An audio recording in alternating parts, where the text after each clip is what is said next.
Hello विद्यार्थी मित्रों, good morning, जय श्री कृष्ण, जय स्वामिनारायण। विद्यार्थी मित्रों, आज આપણે પ્રકરણ 11 બળ અને દબાણનો આગળનો ટોપિક છે બિન સંપર્ક બળ। અત્યાર સુધી જે આપણે માહિતી મેળવી એ સંપર્ક બળો વિશેની માહિતી મેળવી કે ભાઈ સંપર્ક બળો એટલે શું, અને આગળના પ્રશ્નનો જવાબ કદાચ તમને મળી ગયો હશે કે કોઈ પણ પદાર્થ ઉપર બળ લગાડવા માટે આપણે પદાર્થને બળ લગાડતા પહેલા એને અડવું જોઈએ, બરાબર ને। હું કારને ધક્કો મારું તો મારે કારને અડવું પડે તો કારની ઉપર હું બળ લગાડી શકું, ત્યાં સિવાય બળ લગાડી શકાય નહીં। એટલે સંપર્ક બળો એટલે કે જે પદાર્થની ઉપર આપણે બળ લગાડવું હોય તે પદાર્થને આપણે અડવું પડે તો બળ લગાડી શકું। મારે આ ડસ્ટર છે, ડસ્ટરને ઊંચકવું છે તો મારે ડસ્ટરને પકડવું પડે, એટલે કે મારે એનો સંપર્ક કરવો પડે। લખવું છે તો પેન પકડવી પડે, પેનનો સંપર્ક કરવો પડે, એટલે આ બધા સંપર્ક બળો થયા। બીજું એક સંપર્ક બળનું ઉદાહરણ આપણે જોયું તો ઘર્ષણ બળ, બરાબર। દડો ગબડતો જાય છે અને દડાની સપાટી અને પૃથ્વીની સપાટી એટલે કે જમીનની સપાટી એકબીજા સાથે સંપર્કમાં છે। પરિણામે પૃથ્વી છે એ પોતાનું બળ દડા ઉપર લગાડે છે, દડો પોતાનું બળ પૃથ્વી પર લગાડે છે, એટલે બંને બળો એકબીજા ઉપર લગાડે છે। પરિણામે બંને બળો સામસામે આવે અને પરિણામે ત્યાં ઘર્ષણ ઉત્પન્ન થાય, અને ઘર્ષણ ઉત્પન્ન થાય એટલે બંને એકબીજાની ગતિમાં એટલે કે પૃથ્વી દડાની ગતિમાં શું કરે, ધીમે ધીમે ક્રમશઃ ઘટાડો થાય। એક સમય એવો આવે કે દડો સ્થિર થઈ જાય, બરાબર। આવું તમે સાયકલના અનુભવમાં અનુભવ્યું હશે કે સાયકલને પેડલ મારવાનું મન કર્યું એટલે થોડો સમય પછી સાયકલ ઊભી જાય। શું કામ? કારણ કે સાયકલના ટાયર અને જમીન વચ્ચે એક પ્રકારનું ઘર્ષણ બળ લાગુ પડે છે, અને આ ઘર્ષણ બળ હંમેશા પદાર્થની ગતિની વિરુદ્ધની દિશામાં। ઘર્ષણ બળ ક્યાં હોય? પદાર્થની ગતિની વિરુદ્ધની દિશામાં। હવે માનો કે તમે સાયકલ લઈને જાઓ છો અને તમારે પેડલ મારો છો ને અચાનક રસ્તામાં કાંઈક બમ્પ આવી ગયો, કૂતરું આવ્યું, ગાય આવી, તો આપણે શું કરીએ છીએ? બ્રેક મારીએ છીએ। તો બ્રેક મારીએ છીએ ત્યારે બ્રેકના ડટ્ટા છે વ્હીલ સાથે ઘસાય, વ્હીલ સાથે ઘસાય એટલે શું થયું? બ્રેકના ડટ્ટા અને વ્હીલ વચ્ચે શું થયું? કયું બળ લાગુ પડ્યું? ઘર્ષણ બળ લાગુ પડ્યું। પરિણામે સાયકલની ગતિ ધીમી પડી જાય છે અને આપણે અથડાવાથી, કોઈ પણ વસ્તુ સાથે અથડાવાથી બચી જઈએ છીએ, પડવાથી બચી જઈએ છીએ, તરત પગ નીચે મૂકી દઈએ। તો આ સંપર્ક બળના ઉદાહરણ, જેમાં આપણે એને અડવું। હવે જે આપણે ચર્ચા કરવાની છે એ બિન સંપર્ક બળ, એટલે કે અડ્યા સિવાય, અડવાની એમનો બળ લાગે। આગળના લેક્ચરમાં મેં તમને કીધું હતું કે એવું કે બારણું છે, મારે ખોલવું છે, ચાલ બારણું ખુલી જાય, તો મને બારણાને અડવું પડે। એમ કે જાણતો નથી કે હું જામ કરું, બારણું ખુલી જા, તું જા સિમ સિમ, બારણું ખુલી જાય, બંધ હો જા સિમ સિમ, બારણું બંધ થઈ જાય, એવું કંઈ થાય નહીં। પણ એવા બળો છે, પણ એમાં પદાર્થની જરૂર તો પડે છે। પહેલું છે ચુંબકીય બળ। ચુંબક વિશે તમે બધા જાણો છો, બરાબર। ચુંબક વિશે બધા આપણે બહુ સારી રીતે જાણીએ છીએ। એટલે કે ચુંબકની અંદર બે સમાન ધ્રુવો હોય, કારણ કે ચુંબકને આપણે થોડાક અંતરથી બે ચુંબકને એકબીજા સાથે રાખીએ અને લોખંડની ખીલી હોય, અને લોખંડની ખીલીની નજીક ચુંબક થોડુંક દૂર લઈ જઈએ તો લોખંડની ખીલી છે એ તરત જ ખેંચાઈ જશે, કારણ કે જેવી લોખંડની ખીલી છે એટલે ચુંબકના ક્ષેત્રની અંદર, એના વિસ્તારની અંદર આવી જશે, એટલે તરત ખીલી છે એ ચુંબક તરફ ખેંચાઈ જશે। એટલે આ ખીલી ચુંબક તરફ ખેંચાય તો આપણે તો ખીલીને અડ્યા નહોતા, આપણે તો શું પકડી રાખ્યું હતું? ચુંબક। એટલે આપણે ખીલીને અડ્યા નથી, એટલે કે અડ્યા વગર ખીલી છે ચુંબક તરફ ખેંચાઈ આવીને ચુંબકે ખીલી ઉપર બળ લગાડી, પરિણામે આવા બળને ચુંબકીય બળ તરીકે ઓળખવામાં આવે છે, બરાબર। બે સમાન ધ્રુવ, તમે જાણો છો કે ચુંબકની બે ધ્રુવો હોય, એક ઉત્તર ધ્રુવ અને એક દક્ષિણ ધ્રુવ। આપણી પૃથ્વી પણ ચુંબકીય ધ્રુવ ધરાવે છે, એક ઉત્તર ધ્રુવ ધરાવે છે, એક બીજો દક્ષિણ ધ્રુવ ધરાવે છે। તો એવી રીતે ચુંબકે ઉત્તર અને દક્ષિણ બે ધ્રુવ ધરાવે છે। હવે જો બે સમાન ધ્રુવ એટલે કે બંને ઉત્તર ધ્રુવોવાળા ચુંબકને જો પાસે રાખવામાં આવે તો બંને એકબીજા ઉપર બળ લગાડશે, પણ શું થશે? બંને એકબીજાને અપાકર્ષે, એટલે બંને દૂર ભાગશે। શું થશે? બંને દૂર ભાગશે। પણ જેવા જો વિરુદ્ધ ચુંબક લગાવી, એકનો ઉત્તર ધ્રુવ ને બીજાનો દક્ષિણી ધ્રુવ, તો અસમાન ધ્રુવો થઈ ગયા। કેવા ધ્રુવો થઈ ગયા? અસમાન। અને અસમાન ધ્રુવો ઉપર હંમેશા એકબીજાને આકર્ષે છે। સમાન ધ્રુવો હંમેશા એકબીજાને આકર્ષે છે, એટલે કે એક ચુંબક બીજા ચુંબકને પોતાની તરફ આકર્ષે અથવા તો પોતાનાથી દૂર લઈ જાય. તો આપણે તો એક ચુંબકને માનો કે એમને મૂકી દીધું, બીજા ચુંબકને પકડી રાખ્યું, તો પહેલું ચુંબકનો ઉત્તર ધ્રુવ બીજાના ઉત્તર ધ્રુવ સમાન થઈ ગયા તો અપાકર્ષે, એટલે બીજો ચુંબક છે આમ દૂર ભાગશે. તો આપણે કંઈ બીજા ચુંબક ઉપર બળ લગાડ્યું નહોતું, એને અડ્યાઈ નહોતું. જો અડીએ તો સંપર્ક બળ થઈ ગયું, પણ આ તો અડ્યા વગરનું કામકાજ થઈ ગયું, એટલે બિન સંપર્ક બળ થયું. કેવું બળ થયું? બિન સંપર્ક બળ. આપણે અડ્યા વગર લગાડ્યું છે. એટલે એક ચુંબક બીજા ચુંબક ઉપર આકર્ષણ બળ લગાડે કે બીજો ચુંબક પહેલા ચુંબક ઉપર અપાકર્ષણ બળ લગાડે, પણ એમાં ક્યારે આપણે અડવાની જરૂર રહેતી નથી. આ બધા જ આ બળ છે અડ્યા વગર લાગે છે, માટે આવા બળને બિન સંપર્ક બળ તરીકે ઓળખવામાં આવે છે. હવે બિન સંપર્ક બળનું બીજું ઉદાહરણ છે સ્થિત વિદ્યુત બળ.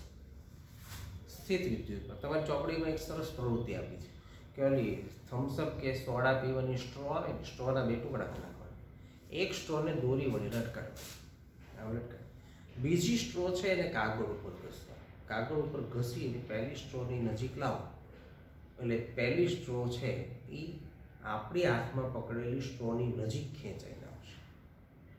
શું થાય? નજીક ખેંચાઈને. હવે પહેલી સ્ટ્રોને આપણા હાથમાં જે સ્ટ્રો છે એને તો કાગળ ઉપર ઘસી, જે લટકાવેલી સ્ટ્રો છે એને પણ જો તમે કાગળ ઉપર ઘસો તો પહેલી સ્ટ્રો છે હાથમાં પકડેલી સ્ટ્રો એ લટકાવેલી સ્ટ્રોને દૂર ભગાડશે. એને શું કરશે? દૂર ભગાડશે. એ ઉપરાંત તમે બીજું એક પણ જોયું છે, નાના હશો ત્યારે કાંસકો છે એ માથામાં ફેરવશો, માથામાં ફેરવીને કાંસકો છે એ કાગળના ટુકડા ઉપર રાખશો એટલે કાગળના ટુકડા કાંસકા ઉપર આકર્ષાઈ જશે. જોયું છે? આવું તમે રમત કરી છે. તો આવું થવાનું કારણ શું? તો કે જ્યારે સ્ટ્રોને કાગળના ટુકડા ઉપર ઘસવામાં આવે અથવા તો કાંસકાને માથા ઉપર ઘસવામાં આવે ત્યારે સ્ટ્રો ઉપર અને કાંસકા ઉપર એક પ્રકારનો વિદ્યુત ભાર જમા થાય છે. એક પ્રકારનો વિદ્યુત ભાર જમા થાય છે જે સ્થિત છે, સ્થિર છે. સ્થિત છે એટલે કે સ્થિર છે, એમાં કોઈ ફેરફાર થતો નથી, ત્યાંનું ત્યાં જમા રહે છે. શું થાય છે? ત્યાંનું ત્યાં જમા રહે છે. હવે જે સ્ટ્રોને આપણે ઘસી હતી કાગળ ઉપર એની ઉપર સ્થિત વિદ્યુત ભાર આવી ગયો. જે સ્ટ્રોને આપણે લટકાવી હતી એની પર કોઈ પણ પ્રકારનો વિદ્યુત ભાર છે નહીં. એટલે જેવું આપણે કાગળ ઉપર ઘસેલી સ્ટ્રોને ઓલી સ્ટ્રોની નજીક લઈ જશું એટલે એને પોતાની તરફ આકર્ષી લેશે. પણ જો પેલી લટકાવેલી સ્ટ્રોને પણ કાગળ ઉપર ઘસી નાખશું તો એ શું કરશે? દૂર કરશે. શું કરશે? દૂર કરશે. એવી જ રીતે કાંસકાને જ્યારે આપણે માથું ઓળીએ છીએ અને કાગળના ટુકડા તરફ લઈ જાય છે ત્યારે કાગળના ટુકડા ઉપર એક પ્રકારનો વિદ્યુત ભાર જમા થાય છે. શું જમા થાય છે? વિદ્યુત ભાર. આ વિદ્યુત ભાર છે એ કાગળના ટુકડાને પોતાની તરફ આકર્ષી લે છે, કારણ કે કાગળના ટુકડા ઉપર તો કોઈ પણ પ્રકારનો વીજભાર છે નહીં, એટલે કાગળના ટુકડાને પોતાની તરફ આકર્ષી છે. એક બહુ સરસ મજાનું ઉદાહરણ હશે, કદાચ આમાંથી તમને કોકનો અનુભવ થયો હશે ને, અત્યારે ખાસ શિયાળાની અંદર તમે પ્લાસ્ટિકની ખુરશી ઉપર થોડા સમય સુધી અડધી કલાક સુધી બેસો, બરાબર? એ વખતે તમારે પગ જમીન ઉપર અડાડવા નહીં, પગ જમીન ઉપર અડાડવા નહીં, તમારે ખુરશી ઉપર બેસવા. ખુરશી પર બેસીને 15 મિનિટ પછી તમે કોઈ વસ્તુ, લોખંડની વસ્તુને પકડવાનો પ્રયત્ન કરજો એટલે તરત ત્યાં તમને તણખો લાગશે, શોર્ટ જેવું લાગશે. આવો અનુભવ ઘણાએ કર્યો હશે. તો જ્યારે આપણે પ્લાસ્ટિકની ખુરશી પર બેસીએ છીએ ત્યારે આપણા શરીરમાં સ્થિત વિદ્યુત ભાર ઉત્પન્ન થઈ જાય છે, અને એ સ્થિત વિદ્યુત ભાર જ્યારે આપણે કોઈ લોખંડની વસ્તુને પકડીએ છીએ અથવા તો આપણી સાથે કોઈ આપણે મમ્મી કે પપ્પા હોય એનો હાથ આપણે પકડીને તો તરત એને શોર્ટ લાગે. એ શોર્ટ લાગવાનું કારણ શું? કે આપણા શરીરમાં સ્થિત વિદ્યુત ભાર આવી ગયો છે, અને આપણા મમ્મી કે પપ્પાના શરીરમાં સ્થિત વિદ્યુત ભાર નથી, એ જમીન સાથેના સંપર્કમાં છે. એટલે જેવું આપણે એને અડીએ છીએ એટલે એનામાં શોર્ટ લાગે છે. તો આવી રીતે સ્થિત વિદ્યુત ભાર પણ એ એક સ્થિત વિદ્યુત ભારિત પદાર્થ વડે બીજા વિદ્યુત ભાર કે વિદ્યુત ભાર રહિત પદાર્થ પર લાગતું જે બળ છે એમાં કંઈ આપણે અડવાની જરૂર નથી. આપણે તો એક જ સ્ટ્રો પકડી હતી, લટકાવેલી સ્ટ્રો તો લટકતી હતી, આપણે એને કાંઈ અડ્યા નહોતા, તો પણ એક સ્ટ્રો છે એ લટકાવેલી સ્ટ્રોને પોતાની તરફ આકર્ષે છે, વીજભાર રહિત છે. કાંસકાને માત્ર આપણે માથા ઉપર ફેર્યો હતો, કાગળના ટુકડાને આપણે અડ્યા નથી, તો આપણે કાગળના ટુકડા કાંસકા તરફ આકર્ષાઈ ગયા. એટલે કે એક વિદ્યુત ભારિત પદાર્થ વડે બીજા વિદ્યુત ભારિત કે વિદ્યુત ભાર રહિત પદાર્થ પર લાગતું બળ માટે સ્થિત વિદ્યુત ભાર પણ એક બિનસંપર્ક બળનું ઉદાહરણ છે, બરાબર છે. ત્રીજું એનું ઉદાહરણ છે ગુરુત્વાકર્ષણ બળ, જેના વિશે તો આપણને બધાને ખબર છે કે હું આ ડસ્ટર અહીંથી સીધું મૂકી દઈશ, ઊંચું લેવા માટે મારે પકડવું પડે, તો સ્પર્શ કરવો પડે, તો બળ લગાડવું પડે, તો સંપર્ક બળ લગાડવું. પણ જેવું આને મૂકી દઈશ એટલે શું થશે? પૃથ્વી પોતાનું ગુરુત્વાકર્ષણ બળ કોની ઉપર લગાડશે? ડસ્ટર ઉપર. આપણે એને અડતા નથી, બરાબર? આપણે એને અડતા નથી એટલે બળ પડી ગયું નીચે. તો પૃથ્વી દરેક પદાર્થને પોતાની તરફ આકર્ષે છે, આપણી ઉપર નહીં આકર્ષે. તમે કૂદકો મારો છો એવું થાય, ચાલો આજ થોડો કૂદકો માર્યો એટલે આટલા ઊંચે આવ્યા, પછી આપણે આખો દિવસ આટલા ઊંચે જ હાલવાનું, નીચે હવા જ હોય પગની નીચે. પછી બીજે દિવસે અહીં થોડોક કૂદકો માર્યો એટલે ઉપર ગયો, ફરી પાછું ઉપર, ફરી પાછું. તો એમ કરતાં કરતાં બધા આકાશમાં પહોંચી જાય, નીચે કોઈ આવે જ નહીં. દડો ઉપર નાખીએ તો ઉપર નાખ્યા પછી દડો ઉપરની ઉપર ખેંચ કરે, થોડો સમય થશે એટલે ક્યાં આવશે? નીચે. શું કામ? કારણ કે એની પર પૃથ્વીનું ગુરુત્વાકર્ષણ બળ લાગુ પડે છે. અને આ ગુરુત્વાકર્ષણ બળ આપણી ઉપર લાગુ પડે છે, પૃથ્વી પરના દરેક પદાર્થો પર. તમે કોઈ પણ વસ્તુને ઉપર ફેંકો અથવા તો એને છૂટી મૂકી દો એટલે હંમેશા ક્યાં પડે? જમીન ઉપર, બરાબર? આવો પ્રયોગ ક્યારેક કરવો નહીં, નકર ઘણા નહીં થાય. ચાલો કાચનો ગ્લાસ છે, નીચે પડે છે કે નહીં જોઈએ આપણે. કાચનો ગ્લાસ આમ મૂકી દે પછી નીચે પડે એટલે સરસ મજાના અવાજ આવે, સરસ મજાનો અવાજ આવે એટલે ગાલ ઉપર અવાજ આવે ને, બરાબર? એટલે આવો પ્રયોગ કરવાનો નહીં, બરાબર? કોઈ પણ વસ્તુ તૂટે એની ઉપર પ્રયોગ નહીં કરો. પથ્થરો લઈને પથ્થરો જોઈ લેવા, આપણા પગ ઉપર પાડવાનો કે વાગે છે કે નથી વાગતો, તો ખબર પડે કે હા ગુરુત્વાકર્ષણ બળ લાગુ પડે છે, બરાબર? અથવા તો પાણીમાં નાખી દેવાનો પથ્થરો, તો પાણીમાં છાંટા ઉડે જ કે નથી ઉડતા? કારણ કે ગુરુત્વાકર્ષણ બળ લાગુ પડે છે. એટલે કે પૃથ્વી પર રહેલી દરેક વસ્તુ કે દરેક પદાર્થ ઉપર આપણી જાણ બહાર, આપણી જાણ વગર આપણા ઉપર પણ એક ગુરુત્વાકર્ષણ બળ લાગુ પડે છે. માટે આવા પદાર્થને